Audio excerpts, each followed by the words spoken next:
Hello everyone. हम environment कर रहे थे और एनवायरनमेंट में हमारा चल रहा था खाद्य संसाधन।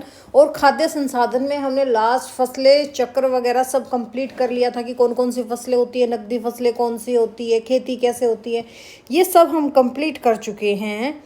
आज का जो हमारा टॉपिक होगा वो होगा आपका एनिमल हस्बेंड्री यानी कि पशुपालन। देखो, पशुपालन में हम सबसे पहले क्या करेंगे कि पशुपालन क्या है, उसकी डेफिनेशन क्या है, उसकी हिस्ट्री क्या है, भारत में विकास कैसे हुआ, भारतीय अर्थव्यवस्था में भूमिका कैसे निभाई, भाई पशुपालन का महत्व क्या है, उसकी शाखाएं कैसी हैं। जैसे आपकी डेयरी फार्मिंग है, वो डेयरी फार्मिंग क्या है, कौन कौन सी सहकारी समितियां हैं, ऑपरेशन फ्लड क्या था, वाइट रेवोल्यूशन क्या था, अमूल मॉडल क्या था, एनडीडीबी वगैरह एक्सेट्रा, हम ये सब चीज़ करेंगे।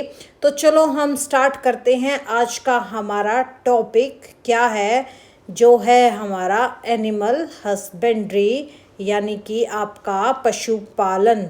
क्या होता है पशुपालन? पशुपालन एक ऐसी क्रिया होती है जिसमें पशुओं का पालना, उनकी ब्रीडिंग, उनकी फीडिंग, उनकी हेल्थ, इन सब चीज़ पर ध्यान देते हुए और उनका जो वो प्रोडक्शन करते हैं, इन सब चीज़ों को बढ़ाने के लिए जिन टेक्निक्स का हम यूज़ करते हैं उसी को हम क्या कहते हैं? एनिमल हस्बेंड्री यानी कि पशुपालन कहते हैं। पशुपालन वह वैज्ञानिक प्रक्रिया है जिसमें पशुओं का पालन पोषण, प्रजनन, पोषण, स्वास्थ्य संरक्षण और उत्पादन, जैसे दूध हो गया, मांस, अंडा, ऊन, इन सब को बढ़ाने के लिए जो हम वैज्ञानिक तकनीकों का उपयोग करते हैं उसी को हम बोलते हैं पशुपालन। सिंपल लैंग्वेज में समझो, जिस प्रकार किसान खेत में फसल उगाता है उसी प्रकार पशुओं को पालकर उनसे दूध, मांस, अंडा, ऊन, चमड़ा, इन सब को प्राप्त करना ही क्या होता है? आपका पशुपालन होता है। देखो, पशुपालन, एनिमल हस्बेंड्री, एनिमल हस्बेंड्री का मीनिंग क्या है? एनिमल, एनिमल मतलब आपका पशु, हस्बेंड्री मतलब देखभाल या प्रबंधन करना।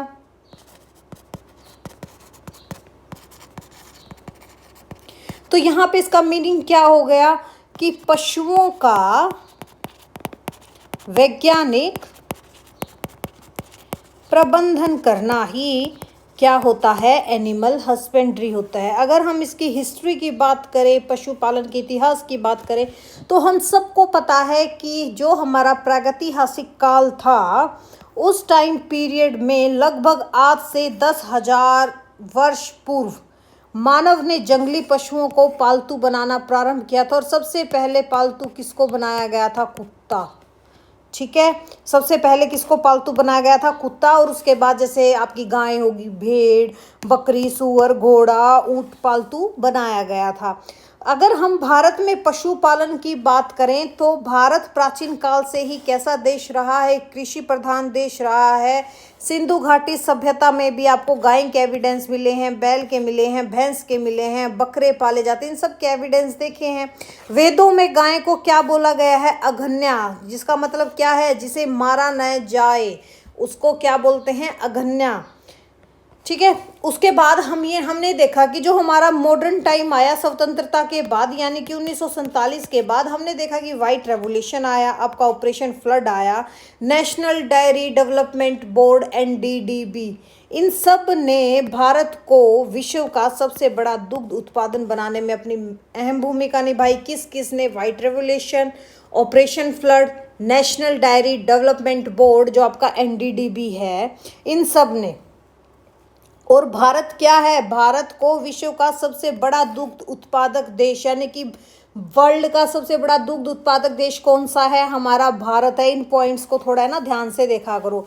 फिर देखो कि पशुपालन के उद्देश्य क्या है। भाई सबसे पहले तो दूध उत्पादन, जिसमें हमारा भारत क्या है? विश्व का सबसे बड़ा दूध उत्पादक देश है। फिर उसके बाद आपका मांस उत्पादन होता है, अंडा उत्पादन होता है, मुर्गी से होता है ना अंडा। फिर आपका जैसे ऊन उत्पादन हो गया भेड़ से, बकरी से। जैसे फिर आपका चमड़ा उत्पादन हो गया, चमड़ा उद्योग हो गया, जैसे गाय, भैंस, बकरी, इन सब से। कृषि के कार्यों में जैसे हल चलाने में बैल यूज़ होता है भाई, गाड़ी खींचने में बैल झोटे हमारे यूज़ होते हैं। जैविक खाद में भाई गोबर से कंपोस्ट हो गया, वर्मी कंपोस्ट हो गया, बायोगैस, ये सब बनाई जाती हैं। पशुपालन का हमारी लाइफ में क्या महत्व है, क्या महत्व है? सबसे पहले तो भाई दूध हो गया, अंडा हो गया, मांस हो गया, कोई भी खाद्य सुरक्षा होगी जो मानव को उच्च गुणवत्ता वाला प्रोटीन प्रदान करते हैं, वो सब चीज़ मिलती है। पोषण में सुरक्षा देता है, जैसे दूध में आपका कैल्शियम होता है, प्रोटीन होता है, vitamin A, vitamin D, vitamin B12, ये सब प्रचुर मात्रा में किस में होता है? ये सब चीज़ दूध में होता है। क्या क्या? Calcium, protein, vitamin A, vitamin D, vitamin B12। फिर जैसे भाई हमें भारत के जितने भी करोड़ों लोग हैं डेयरी अपना बकरी पालन कर रहे हैं, मुर्गी पालन कर रहे हैं, मत्स्य पालन कर रहे हैं, कहीं ना कहीं उनको रोजगार भी प्राप्त हो रहा है, महिलाओं का सशक्तिकरण हो रहा है। भाई ग्रामीण भारत में पशुपालन में महिलाओं की महत्वपूर्ण भूमिका है। किसानों की अतिरिक्त आय होती है, यदि खराब फसल हो जाए तो पशुपालन किसानों को नियमित आय देता है। भाई सेकेंडरी उनकी इनकम होती है, दूध वगैरह बेच के, उनके उत्पादन को बेच के जीडीपी में योगदान देता है। पशुपालन कृषि और जितने भी समृद्ध क्षेत्रों का महत्वपूर्ण भाग है। निर्यात, जैसे भारत में निर्यात होता है डेयरी प्रोडक्ट्स का, लेदर का, मीट का, हनी का। अगर हम इसकी प्रमुख शाखाओं की बात करें तो सबसे पहले हमारा डेयरी फार्मिंग होता है दूध उत्पादन के लिए। फिर जैसे हमारा कैटल फार्मिंग हो गया भैंस पालन के लिए, गाय और बैल पालन के लिए। बुफेलो फार्मिंग किसके लिए हो गया? भैंस पालन के लिए। शिप फार्मिंग भेड़ पालन के लिए, गोट फार्मिंग आपका। फिर जैसे पोल्ट्री फार्मिंग जो आपका कुक्कुट पालन होता है, मुर्गी पालन कह लो। पिग फार्मिंग सुअर पालन हो गया। और कैमल फार्मिंग ऊँट पालन हो गया। याक फार्मिंग हो गया, बी कीपिंग हो गया, सेरिकल्चर हो गया जो रेशम पालन होता है।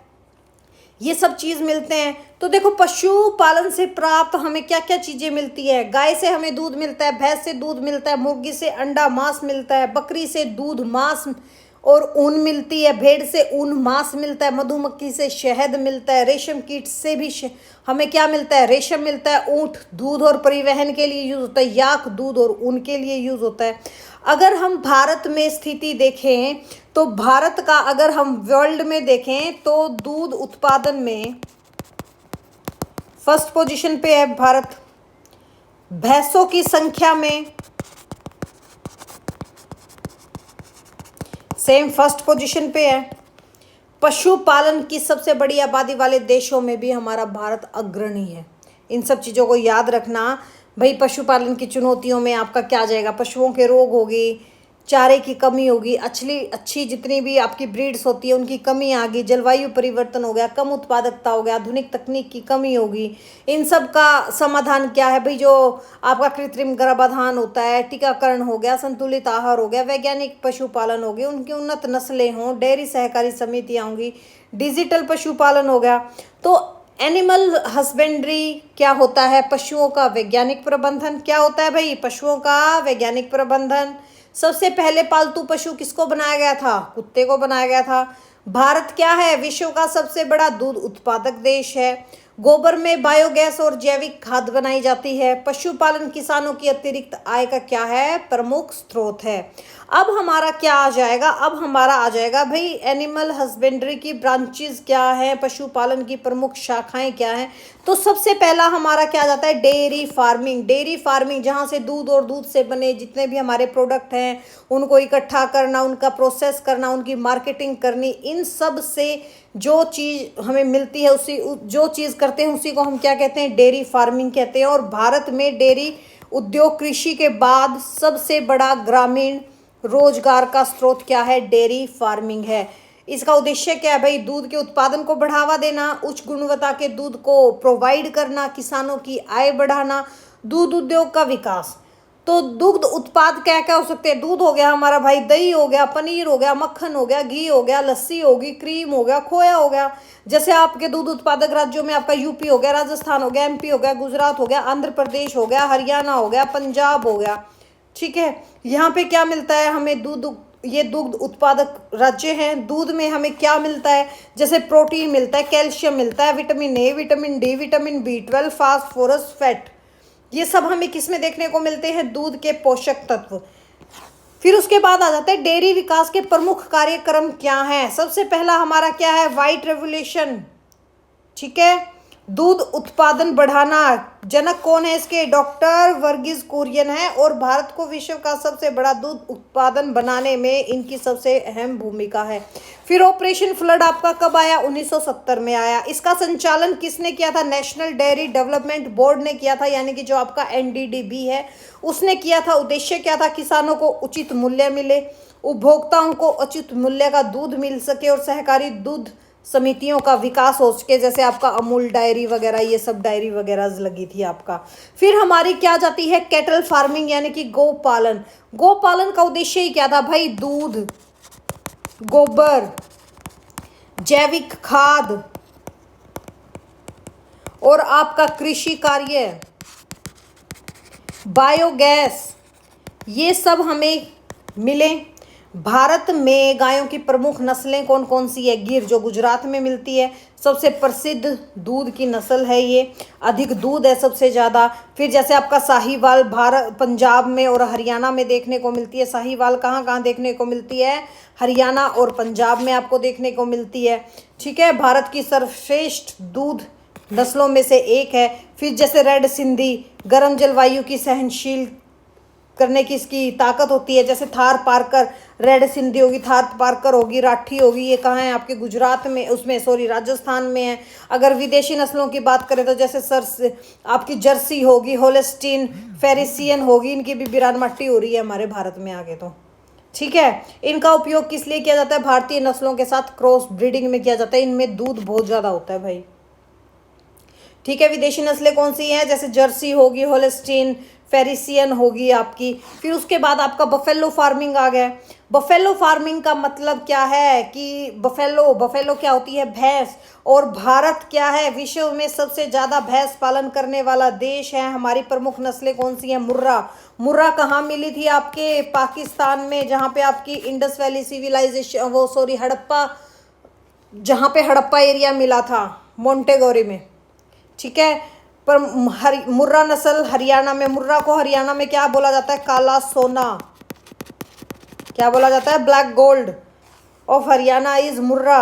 सर्वश्रेष्ठ दूध की नस्ल है। जैसे फिर मेहसाना गुजरात की ब्रीड है भाई। जफराबादी जो आपके गुजरात की ब्रीड है। भदावरी यूपी और मध्य प्रदेश में मिलती है।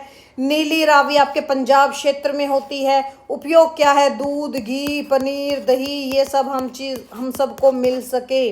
फिर उसके बाद हमारी क्या जाती है? Ship farming. शिप फार्मिंग का उद्देश्य ही क्या है भाई? हमें ऊन मिले, मांस मिले। कौन कौन सी प्रमुख नस्लें? जैसे मारवाड़ी हो गया, चोकला हो गया, मगरा, नाली। कौन कौन सी है भेड़ों की नस्लें? मारवाड़ी, चोकला, मगरा, नाली। जैसे राजस्थान में आपकी कौन सी मिलती है? मारवाड़ी मिलती है ना। जैसे जम्मू कश्मीर, हिमाचल प्रदेश, उत्तराखंड, यहाँ पे हमारी कौन सी मिलती है? चोकला, मगरा, नाली। महत्व क्या है? भारत उन उत्पादकों में प्रमुख देशों में से क्या है? एक है। उसके बाद आ जाता है हमारा गोट फार्मिंग, यानी कि बकरी पालन। बकरी को क्या बोला जाता है? गरीब व्यक्ति की गाय। किसको बोला जाता है? आपकी बकरी को बोला जाता है, यानी कि पुअर मैंस काउ। उद्देश्य क्या है? वही दूध, मांस, चमड़ा हमें मिले। नस्लें कौन सी है? जैसे आपकी जमुनापुरी होगी, बर्बरी होगी, ब्लैक बंगाल, बीटल, सिरोही। बकरी की कौन कौन सी ब्रीड हैं भारत में? Jamunapari, Barbari, black Bengal, beetle, Sirohi. कहाँ कहाँ मिलती है? राजस्थान में, उत्तर प्रदेश में, बिहार में, पश्चिमी बंगाल में। फिर हमारा जैसे पिग फार्मिंग हो गया भाई, मांस और चमड़ा। पिग फार्मिंग इसीलिए किया जाता है, जैसे आपके असम, मेघालय, नागालैंड, मिजोरम, ये क्या है? प्रमुख राज्य हैं जहाँ सूअर का पालन किया जाता है। क्यों? क्योंकि तेज प्रजनन। विशेषता क्या है? कम लागत और अधिक लाभ। फिर हमारा क्या जाता है? कैमल फार्मिंग, यानी कि ऊँट फार्मिंग। ऊँट फार्मिंग कहाँ होती है? राजस्थान और गुजरात में। किस लिए उपयोग होता है? परिवहन के लिए, दूध के लिए, ऊन के लिए, कृषि कार्य के लिए। प्रमुख नस्लें कौन सी हैं आपकी? बीकानेरी, जैसलमेरी और कच्छी, यानी कि जो कच्छ एरिया में हमें मिलती है गुजरात में। ऊंट को क्या बोला जाता है? शिप ऑफ डेजर्ट, यानी कि रेगिस्तान का जहाज बोला जाता है। फिर जैसे आपकी याक फार्मिंग आ गई भाई। याक फार्मिंग आपका लद्दाख, सिक्किम, अरुणाचल प्रदेश में हमें याक देखने को मिलता है। उपयोग वही है भाई, दूध, ऊन, मांस, पहाड़ी क्षेत्रों में परिवहन के लिए। तो देखो, डेयरी किसके लिए यूज होता है? दूध के लिए। गौ पालन में आपका दूध और गोबर दोनों यूज होता है। भैंस पालन अधिक वसा वाला दूध होता है। भेड़ पालन से हमें ऊन मिलती है। बकरी पालन से दूध और मांस। सूअर पालन से मांस ऊंट पालन किस लिए यूज होता है? दूध और परिवहन में। याक पालन ऊन और दूध में। तो देखिए जो श्वेत क्रांति थी वो किसके लिए थी? दूध उत्पादन के लिए थी श्वेत क्रांति, व्हाइट रेवोल्यूशन। ऑपरेशन फ्लड कब आया था? 1970 में आया था। श्वेत क्रांति के यानी कि आपके व्हाइट रेवोल्यूशन के जनक कौन थे? डॉक्टर वर्गीज कुरियन थे। डॉक्टर वर्गीज कुरियन थे ना। सर्वश्रेष्ठ भारतीय दुग्ध गायें, दूध वाली गायें कौन सी है? कौन सी है? साहीवाल और गिरी गायें, यही है। और सर्वश्रेष्ठ भैंस की नस्ल कौन सी है? मुर्रा। कहाँ मिलती है सबसे ज़्यादा? हरियाणा में। गरीब व्यक्ति की गायें किसको बोला जाता है? बकरी को बोला जाता है। रेगिस्तान का जहाज किसको बोला जाता है? ऊंट को बोला जाता है। भारत विश्व का सबसे बड़ा दूध उत्पादक देश है और हरियाणा की प्रसिद्ध भैंस कौन सी है? मुर्रा भैंस है। फिर उसके बाद हम देखते हैं एनिमल न्यूट्रिशन यानी कि पशुओं का पोषण। पशुओं का पोषण मतलब क्या है? जिस प्रकार भाई आदमी को स्वस्थ रहने के लिए संतुलित भोजन चाहिए, उसी तरह पशुओं को भी तो उचित मात्रा में आपके एनर्जी, प्रोटीन, खनिज, विटामिन इन सब की आवश्यकता होती है। ठीक है, पशुओं को संतुलित आहार देने की प्रक्रिया को ही हम क्या कहते हैं? एनिमल न्यूट्रिशन कहते हैं। जैसे इसमें हम क्या फीड करवाएं, क्या फीड करवाएं? पशुओं को दिया जाने वाला कुल भोजन ही क्या बोला जाता है? आपका फीड बोला जाता है। जैसे रफेज, रफेज क्या होता है? रुक्ष आहार, जिसमें आपकी क्या आ जाती है? हरी घास आ गई, भूसा आ गई, पुआल होगी, सूखी घास होगी। कार्य क्या है इसका? पाचन ठीक करना और जुगाली करने में पशुओं के लिए आवश्यक होता है। फिर जैसे आपका कंसंट्रेट आ गया यानी कि जो सांद्र आहार आता है भाई, जिसमें ऊर्जा और प्रोटीन दोनों अधिक मात्रा में होता है। जैसे आपका चोकर हो गया, मक्का हो गया, सोयाबीन की खली होगी, सरसों खली होगी, दालों का चूर्ण हो गया आपके, और आपका क्या हो गया? बिनोले हो गए आपके। ठीक है, फिर हम देखते चारे के टाइप कौन से थे। एक तो होता है हमारा हरा चारा भाई, जैसे बरसीम होगी, ज्वार, बाजरा, नेपियर, मक्का। ठीक है, वैसे ही इसका लाभ क्या है भाई? विटामिन अधिक ज़्यादा होता है, पचने में आसान होता है और दूध उत्पादन बढ़ता है। वैसे ही एक सूखा चारा होता है, जैसे गेहूं की तूड़ी होगी, भूसा कह लो, तूड़ी कह लो भाई, हमारे हरियाणा में तो तूड़ी बोली जाती है। जैसे धान की पुआल यानी कि धान की पराली होगी आपकी, सूखी घास होगी। ठीक है, क्योंकि वर्ष भर ये इकट्ठे करके रहते हैं, इनका भंडारण इजी होता है। फिर उसके बाद आता है हे। हे क्या होता है? जब हम ग्रीन ग्रास को सुखा कर उसको सेफ रखते हैं, उसको हम क्या कहते हैं? हे बोलते हैं। जब हरा चारा उपलब्ध ना हो तो हम ये हे ही उनको देते हैं। इस चीज़ को हम क्या बोलते हैं? हे। यानी कि एक तरह से ये लगा लो कि तूड़ी को स्टोरेज करके रखना। एक होता है साइलेज। साइलेज क्या होता है? हरे चारे के बिना किसी भी गड्ढे या साइलों में दबाकर जिस चीज़ को सुरक्षित रखा जाता है, यानी कि इसको एनारोबिक कंडीशन में रखा जाता है, इसे ही साइलेज कहते हैं। इससे क्या होता है भाई? पोषण सुरक्षित रहता है, लंबे समय तक खराब नहीं होता और वर्ष भर उपयोग किया जाता है। इसको हम क्या कहते हैं? साइलेज। जैसे आपका मक्का, ज्वार और नेपियर घास होगी। हे और साइलेज में क्या डिफरेंस होता है? अगर हम डिफरेंस की बात करें हे और साइलेज में, तो देखो हे क्या होता है? सूखा कर तूड़ी वगैरह बनाई जाती है। साइलेज क्या होती है भाई? बिना हवा के संग्रहित किया जाता है। हे इसमें नमी कम होता है, मॉइस्चराइजर कम होता है। साइलेज में क्या होता है? मॉइस्चराइजर ज़्यादा होता है। हे हरे रंग का नहीं रहता, वो येलो गोल्डन शेड का आ जाता है, जबकि जो आपका साइलेज है वो ग्रीन शेड का ही रहता है। हे में पोषक तत्व कम हो जाते हैं और साइलेज में पोषक तत्व की मात्रा सुरक्षित हो जाती है। ठीक है, इसके बाद हम करेंगे बैलेंस डाइट यानी कि संतुलित आहार कैसा होता है भाई? कार्बोहाइड्रेट्स हो गया, प्रोटीन हो गया, वसा, ये सब चीज़ क्या काम करते हैं, पानी क्या काम करता है, फिर उसके डिजीज़ के बारे में करेंगे।